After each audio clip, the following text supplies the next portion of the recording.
Mis padres enviaron un mensaje grupal. Creemos que lo mejor es que te apartes por ahora. Mi tía respondió con un pulgar hacia arriba. Le escribí, entendido. Respetaré eso y también me apartaré del fondo familiar. Esa noche, cerré mi contribución. A las 3:11 de la mañana, mi teléfono comenzó a vibrar. 89 llamadas perdidas al amanecer. Mi padre dejó un mensaje de voz. ¿Qué pasó? El banco marcó todo. Simplemente respondí, estoy honrando tu decisión. Eso fue antes de que se dieran cuenta de todo lo demás que tenía. Creemos que lo mejor es que te apartes por ahora. Ese fue el mensaje. Un chat grupal, nada menos. Mis padres, mi tía, incluso mi tío estaba allí, aunque rara vez intervenía. Pero esta vez no lo necesitaba. El silencio era suficiente. El mensaje me llegó a las 7:42 de la tarde un jueves. Estaba recalentando unas sobras de curry, pensando en terminar esa hoja de cálculo antes de acostarme. Y entonces lo vi. Lo hemos discutido y creemos que lo mejor es que te apartes de la familia por ahora. Megan necesita espacio. Todos lo necesitamos. Debajo. Mi tía respondió con un pulgar hacia arriba. Así de simple. Ni una llamada, ni una explicación, solo un pulgar. Miré la pantalla durante un minuto completo antes de escribir. Entendido. Respetaré eso y también me apartaré del fondo familiar. No esperé una respuesta. Esa noche, inicié sesión en la cuenta conjunta que había estado manteniendo en silencio durante 5 años. La que pagaba la insulina de mamá, ayudaba a papá a refinanciar la segunda hipoteca, mantenía el coche de Megan en marcha cuando sus cheques se retrasaban. Eliminé mis contribuciones automáticas. Luego cerré la cuenta. Exactamente a las 3:11 de la mañana, mi teléfono comenzó a vibrar. Vibró y vibró y vibró. Al amanecer, 89 llamadas perdidas. El último mensaje de voz era de mi padre. Su voz estaba temblorosa, enfadada, asustada. ¿Qué pasó? El banco marcó todo. ¿Estás bien? ¿Por qué lo harías? Respondí a su mensaje con una sola frase. Estoy honrando tu decisión.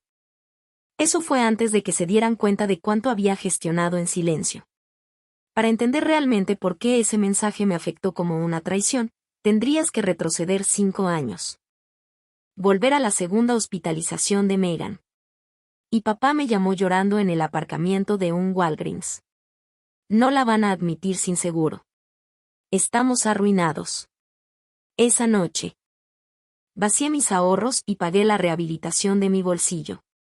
Megan pareció estable por un tiempo.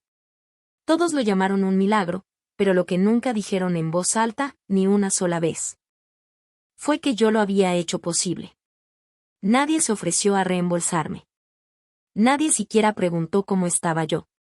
Pero eso no se detuvo ahí. Cuando a mamá le diagnosticaron diabetes, comencé a cubrir sus medicamentos. Las horas de papá se estaban reduciendo en el almacén. Megan estaba entrando y saliendo de la estabilidad. Y cada vez que recaía, acudían a mí en silencio. Desesperados. Al principio, eran cosas pequeñas. 300 euros aquí solo para este mes. Luego me pidieron si podía ayudar a establecer algo permanente, una especie de fondo de emergencia familiar. Tenía 27 años, soltera, trabajando 80 horas a la semana en finanzas. Tenía sentido, me dije. Podía permitírmelo, así que lo hice. Abrí el fondo familiar a mi nombre. Gestionaba pagos. Las recetas de mamá, los copagos de la terapia de Megan, incluso la factura del teléfono cuando se retrasaban. Me dieron acceso a todo. Contraseñas, números de cuenta, saldos. No porque confiaran en mí, sino porque no querían lidiar con ello. Me llamaban la responsable. Querían decir la conveniente. Mi vida se convirtió en un registro de sacrificios silenciosos. Mientras tanto, Megan caía una y otra vez. Tuvo un DUI en 2020 y pagué al abogado. Se mudó con un tipo llamado Tyler que definitivamente no era abusivo. Y cuando ella lo dejó en medio de la noche. Fui yo quien le envió por Venmo suficiente dinero para un hotel y comida. Nunca recuperé un céntimo. Nunca preguntaron de dónde venía el dinero. Nunca vieron la hoja de cálculo, línea por línea, que mantenía para sobrevivir yo misma. Nunca notaron que cambié a un apartamento más pequeño, me salté vacaciones. Comí avena para cenar más noches de las que admitiría porque se suponía que debía hacerlo. Era el cortafuegos financiero entre ellos y el colapso. Y durante un tiempo, estuve bien con eso. Hasta el incidente de Navidad. Fue hace 2 años. Megan montó un escándalo porque le dije que no podía comprarle neumáticos nuevos. No después de que acababa de pagarle el alquiler. Me dijo a mis padres que la hacía sentir juzgada. Esa noche, recibí un mensaje de papá. Intenta ser un poco más comprensiva. Lie, está en recuperación. No sabes lo difícil que es eso. Y exploté. No públicamente, no de manera explosiva, pero algo en mí se resquebrajó como hielo bajo presión. No respondí. En cambio, hice algo diferente. Empecé a documentarlo todo. Cada euro enviado. Cada factura pagada, cada excusa que ponían. Creé copias de seguridad, me envié extractos por correo electrónico, recopilé capturas de pantalla, no para tenerlas sobre ellos, no todavía. Sino para recordarme que era real, que no estaba imaginando el drenaje, el patrón, el constante pedir sin dar. Luego, el mes pasado, llegó a su punto culminante. Megan envió un mensaje a la familia. Hola, sé que el dinero está apretado, pero ¿podría el fondo cubrir un retiro de yoga en Arizona? Es para mi salud mental. Un retiro de yoga, 3.200 euros. No respondí. Esperé. Quería ver qué decían. Y mi padre, el mismo hombre al que saqué de un descubierto 2 veces el año pasado, respondió, suena a algo que realmente necesitas. Veamos qué podemos hacer. Mamá intervino con un emoji de corazón. Fue entonces cuando me di cuenta de que no solo me estaban usando. Esperaban que me usaran. Pensaban que el fondo era suyo, que yo era una especie de donante silenciosa. La gratitud se había evaporado hacía años, y en su lugar había derecho. Pero el golpe final, la granada en la habitación, llegó solo 2 noches antes del mensaje. Estábamos en una llamada familiar. Una charla mensual que solía convertirse en una sesión de terapia para Megan con yo como el cajero automático invisible en el fondo. Intenté hablar de mi ascenso. Me habían nombrado directora en la firma. Un gran aumento, una gran responsabilidad. Papá me interrumpió a mitad de frase. Perdón. ¿Podemos volver a la vivienda de Megan? No se siente segura en su unidad actual. Querían mudarla a un mejor barrio con mi ayuda. Obviamente, no estuve de acuerdo. No peleé.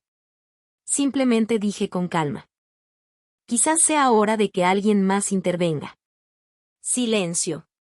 Frío, pétreo, ofendido. Y entonces llegó ese mensaje 2 días después. Creemos que lo mejor es que te apartes por ahora. El pulgar de la tía Carol se sintió como un cuchillo. Pensaron que me estaban cortando. No se dieron cuenta de que estaban cortando el cordón que mantenía unidas sus vidas financieras. Había sido la corriente silenciosa bajo sus vidas. En el momento en que me detuve, sus luces se apagaron. Tardaron exactamente 36 horas en comenzar las repercusiones.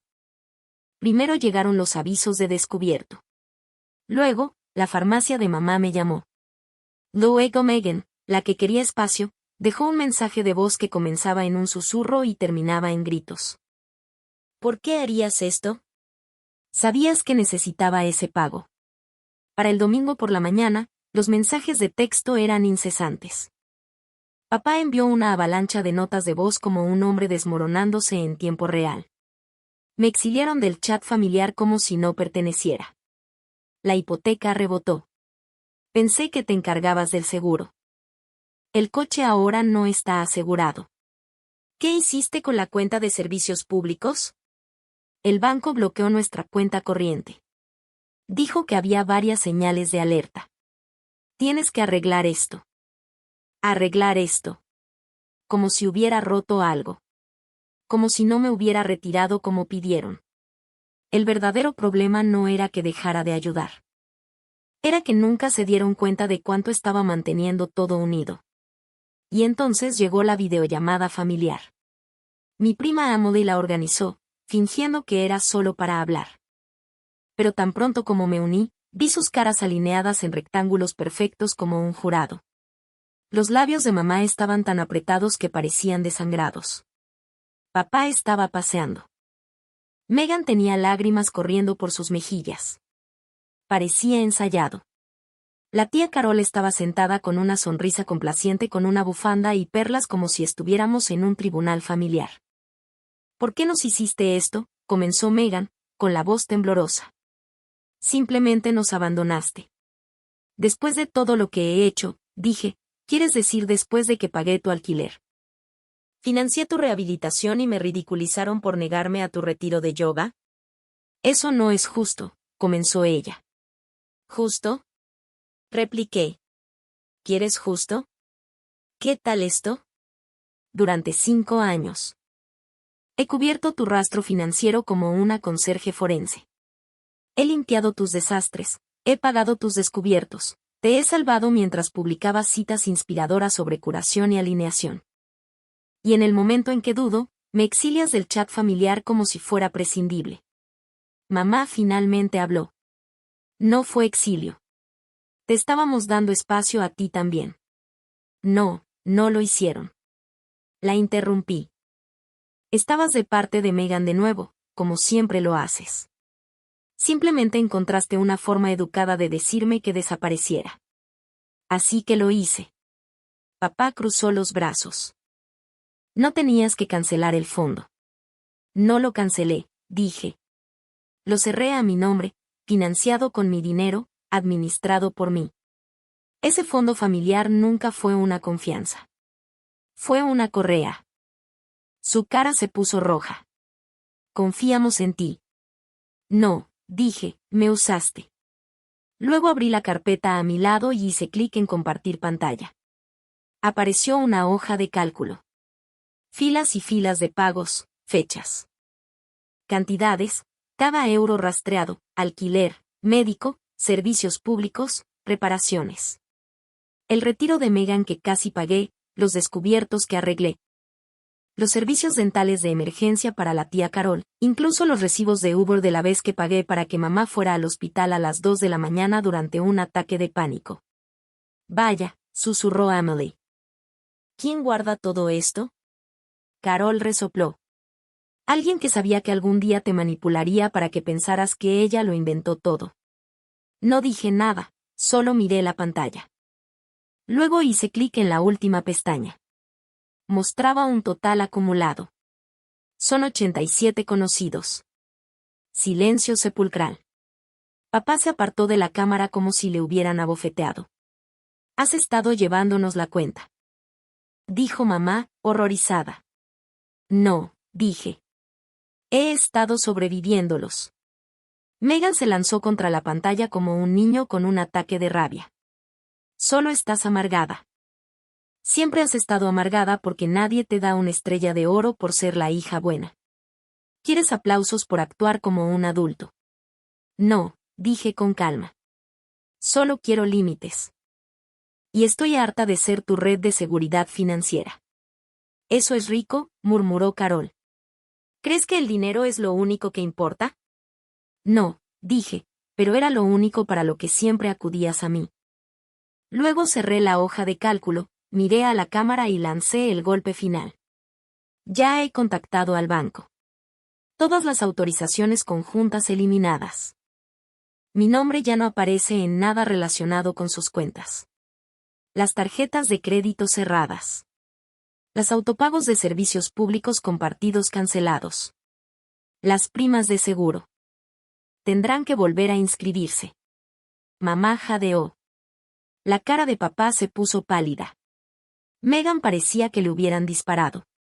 Emily se echó hacia atrás asombrada. Pero no había terminado. También hablé con un abogado, añadí. Recibirán documentos en los próximos días.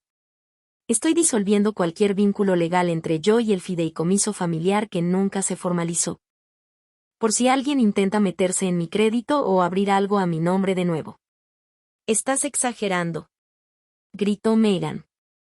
Nos estás cortando. Me estoy protegiendo a mí misma. Dije, de ahora en adelante. No soy tu plan B, ni tu salvavidas, ni tu viaje gratis. Papá parecía destrozado, pero no dijo nada. Mamá estaba llorando en silencio ahora. Megan se levantó y salió de la pantalla, golpeando algo detrás. Carol se inclinó hacia adelante y colgó la llamada sin decir una palabra. Y yo, me recosté, con el corazón latiendo con fuerza, las manos temblando. Pero por primera vez en una década, no tenía miedo de las consecuencias porque no tenía nada más que perder, excepto el peso que había estado cargando durante demasiado tiempo. El silencio después de esa llamada fue casi espeluznante. Por primera vez en años, mi teléfono no vibró con un oye, un favor rápido o, puedes cubrir esto solo una vez. No hubo mensajes de voz culpables, ni emojis llorando, ni publicaciones pasivo-agresivas de Megan sobre familiares que les dan la espalda. Nada. Era como si hubiera desaparecido. Al principio, pensé que tal vez finalmente lo habían entendido. Tal vez estaban aprendiendo a valerse por sí mismos. Pero debería haberlo sabido mejor. Exactamente 10 días después. Recibí un correo electrónico de una dirección que no reconocía, claramente un burner con una sola frase. Lo arruinaste todo. Adjuntos había capturas de pantalla de facturas. El aviso de desalojo de Megan, una advertencia final de la compañía eléctrica, una solicitud de tarjeta de crédito denegada con mi nombre listado como cofirmante anterior. Se estaban desmoronando rápidamente, caóticamente. Y la cosa sobre la gente que está acostumbrada a apoyarse en ti, no caen con gracia. Se estrellan y te culpan por el aterrizaje. Esa misma semana, mamá apareció en mi oficina. Estaba en una reunión. Mi asistente entró, con los ojos muy abiertos. Hay una mujer aquí. Dice que es tu madre. No se va a ir. Entré en el vestíbulo y ahí estaba ella. Pálida, temblando, con un sobre lleno de papeles.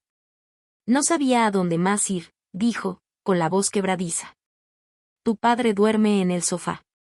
Megan no ha salido de su habitación en 3 días. El propietario dice que cambiará las cerraduras la semana que viene. No dije nada, así que jugó su última carta. Te crié, dijo de repente con fiereza. Te di la vida, ¿y así es como nos pagas? Fue entonces cuando me reí. No fuerte, no cruel, solo hueco, como aire escapando de una tubería rota. Me diste la vida, dije. Y luego pasaste 30 años intentando convencerme de que te lo debía. Ella se estremeció. Di un paso adelante.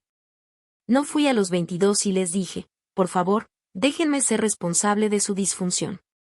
Déjenme cargar con sus deudas. Déjenme salvar a mi hermana una y otra vez mientras ustedes asienten y la permiten.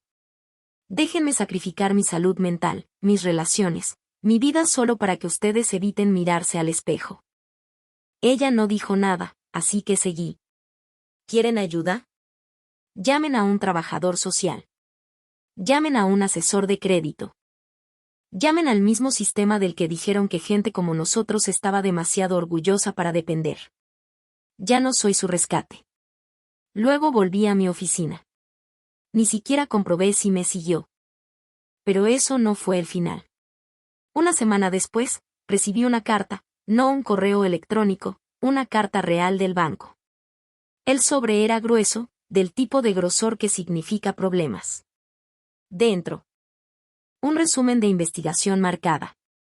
Al parecer, alguien había intentado abrir un préstamo comercial usando mi nombre, mi SSN y el número de identificación fiscal vinculado al fondo familiar. La única razón por la que no se aprobó fue porque había cerrado la cuenta días antes y eso activó una alerta de fraude. El préstamo, 80.000 euros. El nombre del negocio. Megan Grace Recovery Services LLC. Me congelé. Esa no era una empresa real. No había LLC, ni registro fiscal, ni licencia, pero la documentación se presentó completa con una firma falsificada que coincidía con la mía.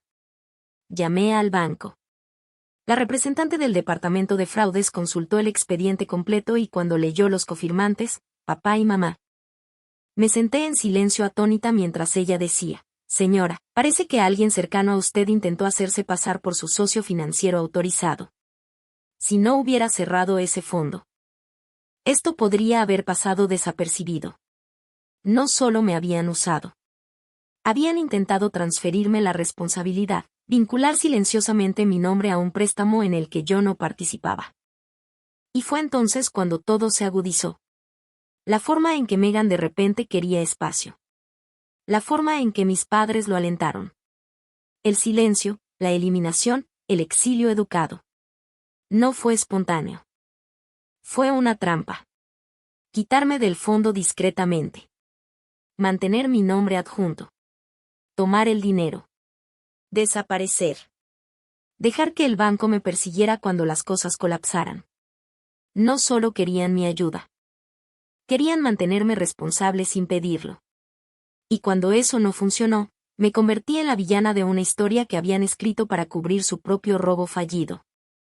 Pasé el fin de semana presentando informes. Banco, policía, IRS. Presenté los documentos falsificados. Escribí una declaración jurada. Incluso entregué viejos mensajes de texto que mostraban a Megan preguntando sobre iniciar una organización sin fines de lucro a mi nombre. Llevó horas. Pero cada pulsación de tecla se sintió como terapia. Esa noche, Megan llamó desde un número diferente, llorando. Solo quería decir: ahora lo entiendo. La dejé hablar. No mencionó el préstamo. No mencionó la falsificación, solo siguió hablando de lo arrepentida que estaba, lo difíciles que habían sido las cosas, que todavía éramos familia. Hice una pregunta. ¿Sabías de la solicitud del negocio? Silencio sepulcral. Luego la línea se cortó. Bloqueé el número. Fue entonces cuando ocurrió el verdadero cambio. No en ellos, en mí. Empecé a dormir mejor. Dejé de revisar mi aplicación bancaria todas las noches, temiendo que alguien me estuviera robando silenciosamente de nuevo. Salí a cenar con amigos y no me inmuté cuando llegó la cuenta. Luego llegó la llamada del tío Ray, el paria, el que llamaron inestable por cortar lazos hace años. Me encontró a través de LinkedIn. Vi lo que hiciste, dijo. Escuché sobre el fondo. Escuché sobre el préstamo también. No le pregunté cómo. Ray siempre supo más de lo que dejaba entrever. No eres la primera que desangran, añadió. Solo la primera que cerró el grifo. Y fue entonces cuando cayó en la cuenta. Esto no era solo sobre mí. Esto era generacional. Una larga línea de personas que fueron preparadas para la servidumbre, para el silencio. Para ser el salvador mientras todos los demás se ahogaban en la negación. Pensaron que era la villana porque dejé de jugar a ser la heroína. Déjenme decirles algo sobre los héroes. La mayoría mueren en la quiebra y agotados mientras todos los demás aplauden en su funeral. Yo no. Me mudé de ciudad 2 meses después. Nuevo trabajo, mejor equipo, salario más alto. Sin dirección de reenvío. Y un día, en la tranquilidad de mi nuevo apartamento, con los suelos todavía desnudos, los muebles aún llegando, recibí un mensaje en Facebook de Tyler. Sí, ese Tyler. El exabusivo de Megan. No esperaba esto, decía. Pero gracias por ayudarla, incluso cuando no lo merecía. No era lo único de lo que necesitaba ser salvada. Me detuvo en seco. No porque necesitara validación, sino porque era la primera vez que alguien en ese círculo reconocía la verdad, que los había estado salvando de sí mismos hasta que me detuve. Y cuando me detuve, el silencio que siguió no fue culpa. Fue libertad. Ha pasado casi un año, 12 meses desde que cerré el fondo. Desde el exilio del chat grupal, desde la llamada telefónica de las 3:11 de la mañana. Que se convirtió en 89 llamadas perdidas, Un mensaje de voz y un colapso financiero total que nunca vieron venir. Desde que presentaron una solicitud de préstamo comercial usando mi nombre sin decírmelo, y trataron de culparme por 80.000 euros en servicios de recuperación imaginarios. Pensé que me sentiría vacía después de irme. Que la culpa se colaría tarde en la noche como solía hacerlo, susurrando, son tu familia. Quizás exageraste. Quizás podrías haberlo salvado. Pero lo único que siento ahora, paz, no del tipo performativo. No del tipo que pretendes tener cuando te aguantas las lágrimas durante la cena de los domingos mientras alguien bromea sobre que eres la responsable. Paz real. El tipo en el que tu teléfono no vibra con pavor. Donde tu dinero es tuyo. Donde tus límites se mantienen. Donde no te disculpas por ser libre. Lo intentaron, por supuesto. Mamá envió un correo electrónico en Nochebuena, dijo que el árbol se veía más vacío este año, adjuntó una foto de ella y papá en la sala, sonriendo sin dientes, una actuación para la lente. Meghan envió un correo electrónico en su cumpleaños en marzo, un ensayo de 5 párrafos sobre cómo estaba recuperando su poder. Terminando con una línea casual sobre la necesidad de ayuda para cubrir su primer y último mes de alquiler. No respondí a ninguno. Todavía reviso mi puntaje de crédito mensualmente. Está bien. No hubo cuenta sorpresa, ni cargos misteriosos. Las alertas que configuré después de la falsificación nunca se activaron porque ahora soy dueña de mi vida y la protejo de la misma manera que una vez protegí la de ellos. Pero aquí está la parte que no esperaba. Otras personas comenzaron a presentarse. Primos que no había visto en años. Compañeros de trabajo con los que apenas había hablado. Incluso un extraño en Reddit que leyó un comentario que dejé en un hilo de finanzas y me envió un mensaje. Tu historia. Creo que también me pasó a mí. Resulta que hay muchos de nosotros. Los fuertes. Los confiables, los que pagan el alquiler, arreglan el caos, ocultan el pánico y cargan el peso mientras nos dicen que somos demasiado fríos. Cuando finalmente pedimos algo a cambio. Las bóvedas familiares sin cerraduras. Hasta que un día, aprendemos a cerrar la puerta de golpe. Déjenme ser clara. Irme de mi familia fue lo más difícil que he hecho. Más difícil que ver a Meghan recaer. Más difícil que eliminar a papá de mis contactos de emergencia. Más difícil que elegir el silencio mientras me llamaban egoísta, amargada, cruel. Pero también fue lo más necesario que he hecho. Y la gota que colmó el vaso, la que me aseguró que hice lo correcto, llegó hace solo unas semanas. Caminaba a casa de una reunión tardía con un cliente. La misma calle que había caminado docenas de veces, y allí, sentada fuera de la panadería de la esquina, estaba la tía Carol con su bufanda y perlas. Esa misma postura complaciente. Me vio. Saludó como si fuéramos viejas amigas. Casi sigo caminando, pero me detuve. Me miró de arriba a abajo. Te ves bien, dijo. Lo estoy. Hubo una pausa. Luego, sin ningún tipo de ironía, preguntó. ¿Considerarías volver a organizar algo para emergencias? Me reí larga y gravemente y desde algún lugar profundo de mis entrañas. Luego dije con calma, lo hice. Es mi futuro. Y me alejé. No sé si alguna vez entenderán realmente lo que perdieron o por qué tuve que irme. Quizás reescribirán la historia, dirán que fui codiciosa, inestable, desagradecida. Quizás Meghan escribirá una entrada de blog sobre hermanos tóxicos y la convertirá en un podcast. No me importa porque la verdad es simple. No soy la villana en su historia. Soy la que finalmente escapó de ella.